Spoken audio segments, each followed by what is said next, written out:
La suite de notre édition spéciale des vulnérabilités, mais l'ensemble est sauvé. La cathédrale Notre-Dame de Paris est debout.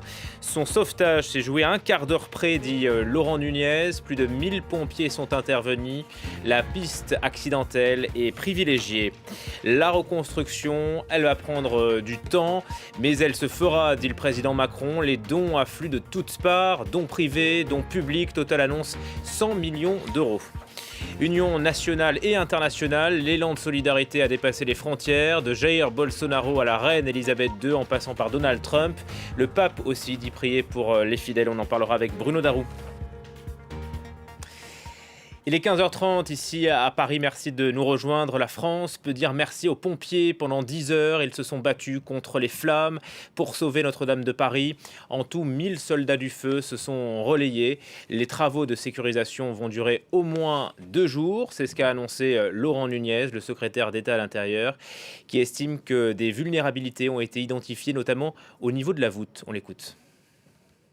Le péril incendie est maintenant derrière nous, même s'il y a toujours des surveillances qui sont mises en place pour éviter que des foyers ne repartent. Donc l'incendie s'est terminé. Globalement, la structure tient bon et quelques vulnérabilités ont été identifiées, notamment au niveau de la voûte, c'est-à-dire du plafond, et au niveau d'un pignon du transept nord qui doit être déposé, c'est-à-dire sécurisé, et ce qui a conduit à l'évacuation de 5 immeubles d'habitation.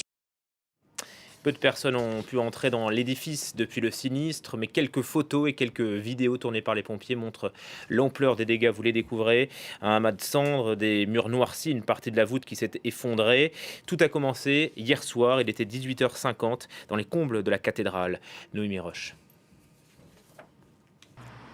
Notre-Dame outragée, brisée, martyrisée, mais Notre-Dame debout. Après avoir lutté pendant des heures, les pompiers ont réussi à maîtriser l'incendie. Un temps, ils ont bien cru que tout serait ravagé. Ces images tournées par les sapeurs-pompiers de Paris montrent la violence du sinistre. L'ensemble de la toiture est touché, la charpente datant du Moyen-Âge est détruite, une partie de la voûte s'est effondrée, et puis il y a eu cette image. En début de soirée, la flèche léchée par les flammes finit par céder. Les échafaudages sont encore visibles. C'est de ce chantier de restauration que serait parti le feu. Le président de la République, qui devait initialement prononcer à la télévision un discours en réponse à la crise des Gilets jaunes, vient constater l'étendue des dégâts et rendre hommage aux pompiers. Le pire a été évité. Grâce à leur courage, la façade et les 2 tours principales ne se sont pas effondrées. D'après les services de secours, il aurait été impossible d'éteindre le feu plus rapidement avec des moyens aériens, au risque de faire effondrer l'ensemble de la structure. C'est ce qu'ont expliqué les services de secours, salués par une foule présente tout au long de la nuit. Au matin, devant l'édifice meurtri, beaucoup peinent à réaliser. C'est un patrimoine français, c'est une part de nous qui brûle avec. Ouais, malheureusement, pendant 800 ans, on a réussi à la conserver et aujourd'hui, il faut que ça parte en fumée. Et ça touche tout le monde, je pense. Je suis effondré comme la cathédrale, quoi. Le trésor architectural, quoi. La pureté de Notre-Dame, quoi. Grâce à Dieu, la façade est intacte. Voilà. Donc j'ai pas pu dormir, quoi, en fait. Voilà. Le parquet de Paris a ouvert une enquête pour destruction involontaire par incendie. Une souscription nationale est lancée pour aider à une reconstruction qui s'annonce longue et difficile. Voilà pour les faits, on va retrouver notre envoyé spécial devant le parvis de Notre-Dame, Julien Sauvager. Julien, on attend d'une minute à l'autre une intervention du ministre de l'Intérieur, Christophe Castaner, qui est près du parvis. Oui, ça ne devrait pas trop tarder puisqu'il vient d'arriver. Il est actuellement en train de passer, de rencontrer les pompiers, de les féliciter bien sûr pour leur action, pour cette nuit très difficile qu'ils ont passée à combattre le feu. Et puis bien sûr, c'est tous ces pompiers qui sont toujours là. Il y en a plus d'une centaine, toujours déployés autour de la cathédrale de Notre-Dame pour surveiller le bâtiment, pour vérifier qu'il est encore stable et qu'il va tenir. Pour l'instant, les informations à ce niveau-là sont plutôt bonnes. Il semble en tout cas qu'elles devraient intérêt à voir que la structure a été sauvegardée, qu'elle a été préservée, même si, comme vous le disiez en début de journal, il y a eu quelques éléments comme la nef centrale qui s'est effondrée, qui présente quelques fragilités, ou encore le transept nord. Et puis, certainement, vous le voyez, vous voyez certainement cet attroupement, au fond derrière moi.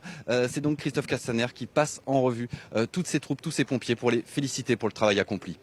Oui, ce sont les héros de la nuit dernière.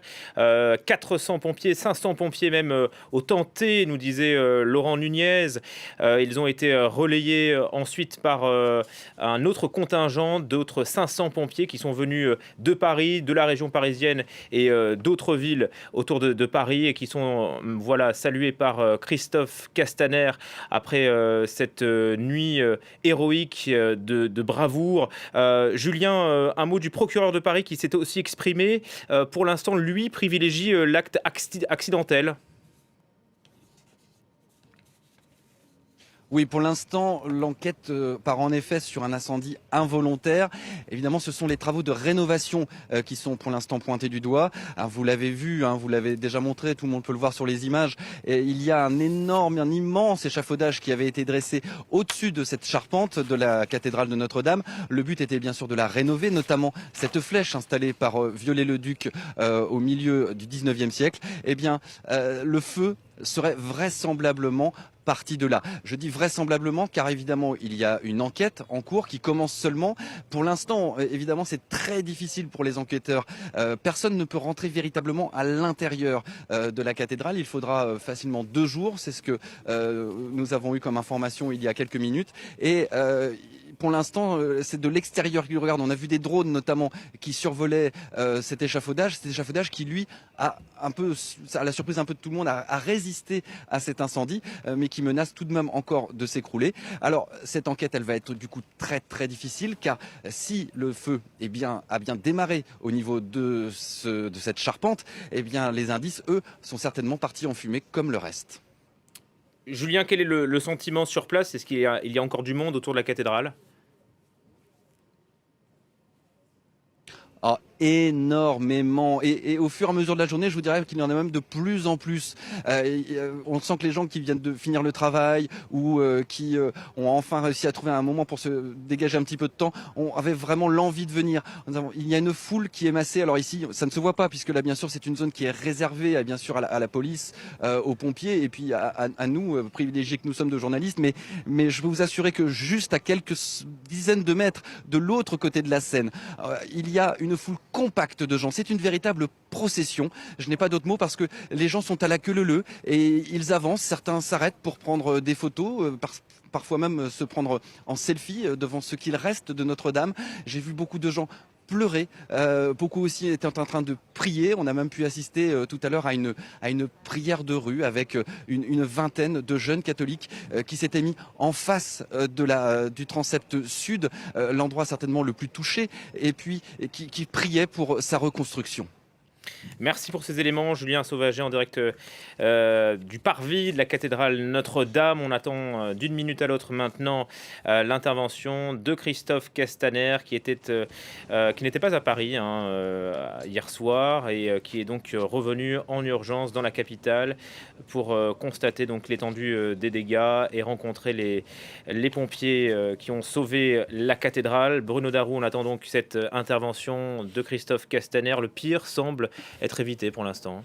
Oui, le pire a été évité et effectivement, selon ce que disait le secrétaire d'État à l'Intérieur, Laurent Nunez, tout s'est joué à 15-30 minutes près. D'ailleurs, hier soir, vers 21h40, 21h45, le même Laurent Nunez disait « Nous ne sommes pas sûrs de pouvoir sauvegarder tout simplement l'ensemble de l'édifice ». Donc visiblement, ça s'est joué à très peu de choses, c'est-à-dire que le feu aurait réussi à résister pendant encore une demi-heure. Eh bien, peut-être qu'aujourd'hui, les tours que nous voyons là, cette structure qui malgré tout semble préservée, se serait effondrée comme un château de cartes. Donc, on peut dire qu'on est vraiment passé pas loin de la catastrophe, mais le pire a été évité. Et bon, on va attendre maintenant, ça va durer 48 heures, les travaux de sécurisation pour estimer à l'intérieur de l'église, voir notamment, mais Julien le disait un peu, ce qui a pu être endommagé, notamment effectivement la nef centrale, le transept nord, nord qui aurait été endommagée selon les premiers relevés en quelque sorte, voir si la structure n'a pas été trop fragilisée, voir aussi ce qui a été endommagé comme objet. Mais bon, l'essentiel, là encore, a pu être préservé grâce à une remarquable chaîne humaine de pompiers et de policiers hier soir. Et puis après, on va commencer à penser à la suite, Julien. La suite, ce sera évidemment la reconstruction ou la restitution de la charpente, de la flèche. Hein. Le débat, à mon avis, ne va pas tarder à commencer. Est-ce qu'il va falloir la reconstruire à l'identique, c'est-à-dire façon Viollet-le-Duc, qui lui-même ne l'avait pas reconstruit à l'identique par rapport à la flèche originelle. Et puis il y aura évidemment la charpente et la difficulté pour la reconstruire. Voilà, le débat ne fait que commencer. Merci Bruno. Mais les financements apparemment... On va parler des financements. 600 millions d'euros au total, à l'heure qu'il est, 4h moins 20. Les milliardaires mettent la main à la poche. C'est le cas notamment de la famille Pinault, la famille Arnault. Les entreprises aussi annoncent des enveloppes conséquentes, à l'instar de L'Oréal, avec 200 millions d'euros.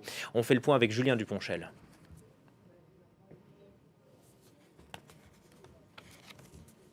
Hier choqué, aujourd'hui prêt à financer la reconstruction. Au lendemain de l'incendie de la cathédrale Notre-Dame de Paris, ces Toulousains souhaitent faire des dons. Je me suis muni ce matin de 50 €. Je pense que je vais participer à hauteur de 50 €. Qu'est-ce que c'est 50 €? Peut-être 100, 200 €. C'est une part de notre vie, c'est une part de Paris, c'est une part de la France. Donc effectivement, on a un attachement particulier à ce monument, oui. Donc vous êtes prêt à donner un peu? Oui, je donnerai un peu, oui. Une générosité également présente sur Internet, comme sur ce site, où cette cagnotte lancée par des anonymes a déjà réuni plus de 40 000 €. Des dons de toute la France, mais également du monde entier. Sur ce site Internet, des dizaines de cagnottes en provenance de Bruxelles, Los Angeles, Chicago, Montréal ou encore Melfi en Italie. Une mobilisation des particuliers, mais aussi des entreprises comme les Artisans de France, des banques, la Ligue de football et de grands industriels. Ce géant du pneumatique souhaite donner plusieurs millions d'euros. C'est immédiatement et spontanément que l'ensemble du personnel de Michelin a voulu faire part à la fois de son émotion et de son souci de participer à cette reconstruction. Certaines grandes fortunes ont également fait savoir qu'elles comptaient donner de l'argent. 200 millions d'euros pour Bernard Arnault du groupe LVMH. 100 millions d'euros pour le groupe de la famille Pinault. Et annoncé dès hier soir par le président de la République, la Fondation du patrimoine a elle aussi lancé une cagnotte sur Internet et appelle à une large participation. Quels que soient les moyens de chacun, cette souscription, elle permet à tous ceux qui ont une partie de leur cœur à la cathédrale de participer à sa remise en état. La mairie de Paris a annoncé le versement de 50 millions d'euros pour financer la reconstruction. La région Île-de-France et même le Parlement européen comptent également y participer. Voilà Bruno, 600 millions d'euros, ce n'est qu'un début. Pour la reconstruction, on nous annonce des décennies de travaux. Alors, des décennies de travaux, ça dépend, on entend un peu tout. Hein. On entend que ça pourrait aller... un peu plus vite. Jack Lang dit 3 ans maximum. Voilà, Jack Lang, toujours très optimiste, dit 3 ans. Alors, c'est vrai que s'il n'y a que, entre guillemets, bien sûr, la charpente à reconstruire, apparemment, la difficulté, ce serait de retrouver des chênes suffisamment grands, figurez-vous, et en nombre suffisant en stockage, en quelque sorte, puisque cette charpente, qui est longue de 100 mètres, avait été construite avec 1300 chênes à l'époque, il y a donc 800 ans. Et apparemment, ce serait compliqué aujourd'hui en France d'avoir un tel stock de chênes, d'arbres de cette qualité. Mais après, ça paraît quand même, vu quand même les technologies d'aujourd'hui, ne pas nécessiter justement plusieurs décennies. Enfin, je ne suis pas du tout un expert, mais alors 3 ans, peut-être que c'est l'optimisme légendaire de Jack Lang qui parle. En tout cas, ce qui est sûr, c'est que l'argent ne va sans doute pas manquer, parce qu'on est à 600 millions d'euros de promesses de dons en même pas 24 heures. Il va y avoir aujourd'hui aussi le lancement d'une souscription nationale, donc des dizaines et dizaines de milliers de particuliers vont apporter qui 20 €, qui 30 €, qui 200 €, enfin voilà. Un grand concert aussi samedi soir. Il y aura un grand concert organisé par nos confrères de France 2. Donc l'argent va... On peut presque se demander, Julien, si au bout du compte, dans quelques semaines, il n'y aura pas trop d'argent. Ça paraît un peu bizarre de dire ça comme ça aujourd'hui, mais peut-être que la question va se poser. Et puis alors, d'un point de vue plus esthétique, donc il y a la reconstruction de la charpente, Et puis donc il y aura la reconstruction effectivement de cette flèche. Est-ce qu'on va la reconstruire à l'identique de ce qui a été brûlé? La France, comme beaucoup d'autres pays, est signataire de la Convention de Venise concernant les anciens bâtiments qui a été adopté, je crois, dans les années 60 et qui prévoit qu'en cas de sinistre, d'incendie comme ça, les bâtiments doivent être reconstruits à l'identique de ce qu'était le bâtiment endommagé. Mais je suis sûr qu'il y aura aussi un débat sur est-ce que la flèche, on ne doit pas la refaire selon la flèche originelle qui avait été détruite pendant la Révolution, avant que Viollet-le-Duc, 50 ans après, la refasse à son goût, ou alors carrément on part sur autre chose, sur une flèche moderne. Enfin, le débat esthétique, à mon avis, va être sur la flèche, pas tellement sur la charpente. Après, la durée, il est peut-être un peu tôt pour savoir si ça va durer 3 ans ou 30 ans. Alors que Christophe Castaner, on va revoir l'image, continue de s'entretenir avec les pompiers, avec ce tableau où figurent les détails de l'intervention. Sûrement, on en saura peut-être plus sur les circonstances de ce sinistre lors de l'allocution du ministre de l'Intérieur qui ne devrait pas tarder. C'est donc le ministre Christophe Castaner qui s'entretient là avec les pompiers. On ressouligne leur héroïsme. 1000 pompiers au total hier qui sont intervenus pour mettre fin à ce sinistre. Ils sont allés, apprend-on de l'AFP, jusqu'à pomper l'eau de la Seine à quelques dizaines de mètres de là. Et certains pompiers, il me semble que 2 pompiers sont introduits dans l'édifice alors qu'il était en feu pour diriger l'eau à l'intérieur de l'édifice. Oui, c'était extrêmement risqué et ils sont effectivement, alors je ne sais pas si c'est 2 ou un peu plus, mais enfin plusieurs d'entre eux sont allés à l'intérieur de l'édifice, se sont approchés très près du feu, ce qui est très dangereux vu tous les gaz très forts, enfin, et qui émanent des flammes et qui sont très dangereux évidemment pour la santé.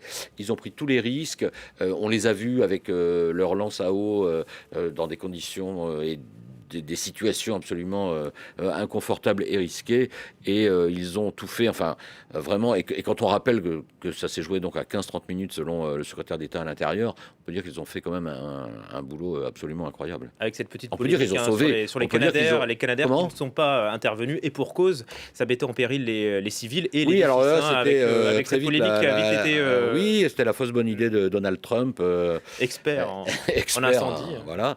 Et bon, donc là, à tel point que la sécurité civile, parce que ça a beaucoup circulé sur les réseaux sociaux, et la sécurité civile très vite a dû expliquer que larguer, je crois qu'un Canadair, ça largue 6 tonnes d'eau d'un coup, et que larguer 6 tonnes d'eau sur un bâtiment comme ça, qui est déjà fragilisé, qui a 800 ans, je vais y arriver, d'âge, c'est extrêmement risqué d'une part, et d'autre part, il aurait fallu que les Canadair vol à très basse altitude, ce qui, vu la configuration des lieux, évidemment, était extrêmement risqué. Bruno, un mot de l'enquête. Depuis hier soir, une dizaine d'auditions ont été menées. Les enquêteurs de la CRIM sont sur le coup. Y a-t-il une négligence? Quelles sont les responsabilités? La justice devra le déterminer. Clément Le Goff. Ils se succèdent dans les locaux de la police judiciaire. Depuis hier soir et ce matin, plus d'une vingtaine d'ouvriers déjà entendus par les enquêteurs. Hier encore, ils travaillaient sur des échafaudages à plus de 90 mètres autour de la flèche de Notre-Dame. Aujourd'hui, leurs témoignages sont décisifs pour tenter de comprendre comment la cathédrale a pu s'embraser. Le parquet de Paris a ouvert une enquête pour destruction involontaire par incendie. Le procureur s'est rendu sur place en fin de matinée. Ce que l'on peut dire à ce stade, c'est que c'est la thèse accidentelle qui est privilégiée, la thèse d'un départ de feu, donc au niveau de la charpente, en lien avec les travaux en cours d'exécution. Rien aujourd'hui, je dirais, ne va dans le sens d'un acte volontaire. Les constatations de la police scientifique n'ont pas encore débuté car l'édifice est instable. Seuls les pompiers peuvent y accéder pour le moment. Mais on en sait plus désormais sur les circonstances. Hier, alors que les ouvriers sont partis en pleine messe, il est 18h20 lorsque la première alerte est donnée selon le procureur. Une levée de doute est effectuée, mais rien n'est constaté. Pourtant, 23 minutes plus tard, à 18h43, seconde alerte. Des flammes gagnent la charpente et la flèche. Il est déjà trop tard. Selon les premiers éléments de l'enquête, le feu serait parti des combles, un endroit très difficile d'accès sous la charpente, où ces poutres, composées de bois de chêne, sont particulièrement inflammables. Au cœur des investigations, des travaux de restauration débutés il y a près d'1 an. L'objectif était de rénover la flèche dont la couverture en plomb donnait des signes de faiblesse. On est à un endroit où on voit ce que peut être la dégradation du plomb. Il y a moins d'1 semaine, 16 statues en cuivre avaient été déplacées, direction la Dordogne. Elles ont pu être sauvées. Et au fil des siècles, Notre-Dame a inspiré les plus grands. On parle souvent de Victor Hugo. Elle est aussi un livre d'histoire construite il y a plus de 850 ans. Elle a connu la Révolution, le sacre de Napoléon et les guerres. Elle est toujours debout. Mounia Kassem. Depuis 857 ans, Notre-Dame se dresse à Paris. Héritage du Moyen-Âge, devenu témoin de l'histoire de la capitale, mais aussi et surtout de l'histoire de France. Nous sommes en 1239. Elle reçoit, avant même d'être achevée, la couronne d'épines apportée par Saint-Louis. Dès lors, la cathédrale prend part aux événements majeurs.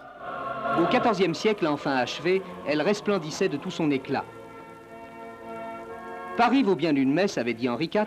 Notre-Dame fut donc le témoin de sa réconciliation avec les Parisiens, et dans l'île de la Cité, elle apparut alors comme le symbole de la nation réconciliée. Joyau de l'art gothique, la cathédrale traverse fièrement les règnes de Louis XIII et Louis XIV. Les nombreuses gravures attestent de sa place prédominante dans le cœur des Parisiens. Mais bientôt, la Révolution française précipite les choses. Galerie des Rois anéantie, hôtel détruit, trésors pillés. Notre-Dame n'est plus que l'ombre d'elle-même. Sa destruction est même envisagée. Mais Napoléon la remet au centre de l'histoire avec son couronnement impérial en 1804. Vient ensuite le temps de la République et des présidents. Notre-Dame de Paris est une survivante et une résistante. Quelques heures seulement après le départ des troupes allemandes de Paris en 1944, le général de Gaulle s'y rend pour y célébrer la libération. Le général de Gaulle, il n'imaginait pas un seul instant que la célébration de la ville de Paris puisse être dissociée de son église. Les obsèques du général de Gaulle y seront célébrées en 1970 en présence de nombreuses personnalités, tout comme les funérailles de François Mitterrand en 1996. Lieu de sacre, lieu de culte, lieu de réconciliation et lieu de paix, Notre-Dame de Paris n'a eu de cesse, 8 siècles durant, de rythmer le quotidien des Parisiens et d'entrer dans le cœur des Français. Voilà ce qu'on pouvait dire à cette heure. On va suivre dans un instant le discours de Christophe Castaner qui se rend sur les lieux. L'édition spéciale se poursuit. On se retrouve dans quelques minutes avec les nouvelles informations. Avant cela, retour sur les images fortes de ces 12 dernières heures. Compilation Anthony Fouchard.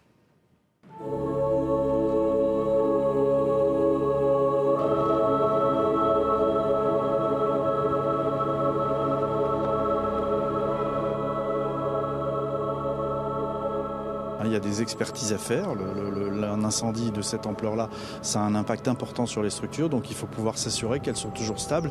Et déjà, dans un premier temps, pour permettre à nos hommes, aux hommes de la brigade des sapeurs-pompiers de Paris, de pouvoir de nouveau pénétrer à l'intérieur. Ils l'ont fait cette nuit avec beaucoup de courage dans les tours, pour pouvoir attaquer le sinistre de l'intérieur, pour éviter justement qu'elle ne s'effondre. Et sans cette action menée au péril de leur vie, sans doute se serait-elle effondrée. Donc je veux à nouveau saluer devant l'ensemble de vos téléspectateurs le courage et la détermination de ces sapeurs-pompiers qui se sont engagés au péril de leur vie, et j'insiste là-dessus.